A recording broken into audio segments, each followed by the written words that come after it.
নমস্কাৰ মোৰ মৰমৰ বন্ধু বান্ধৱসকল, মই আজি বিশেষ আপোনালোকক ভিডিঅ' আগবঢ়াবলৈ লৈছোঁ। এইখনেই হৈছে নৰ্থ গাৰো হিলছৰ বিশেষ এটা আকৰ্ষণীয় গাঁও, আৰু এই গাঁওখনতেই আছে এটা বিশেষ ধৰণৰ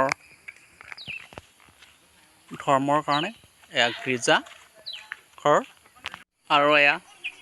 আৰু এয়া লগতে আছে খেলিবৰ কাৰণে এটা প্লেগ্ৰাউণ্ড।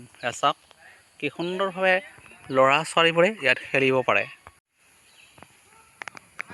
আৰু ইয়াত লগতে আছে বিশেষ ধৰণৰ এটা মিটিং কৰিবৰ কাৰণে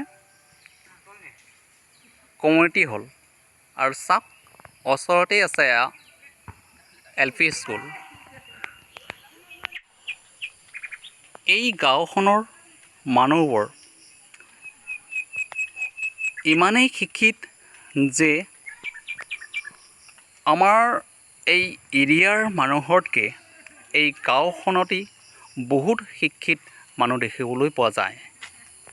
আৰু ইয়াৰ গাঁৱৰ মানুহ দূৰ দূৰণিত শিক্ষা গ্ৰহণ কৰিবৰ কাৰণে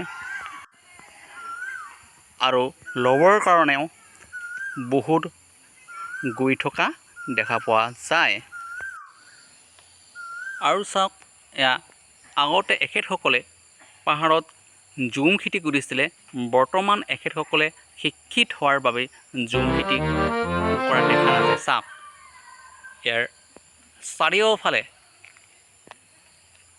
তামোল গছ ইত্যাদিৰে ভৰপূৰ।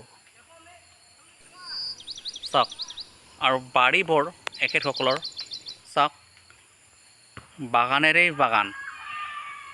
ঠিক আমিও যাতে এনেকুৱা হ'ব পাৰোঁ, সকলোৱে মিলিজুলি কাম কৰোঁ আহক, আৰু এনেদৰে স্বচ্ছ পৰিৱেশেৰে ভৰপূৰ গাঁও এখন কৰিবলৈ শিকক।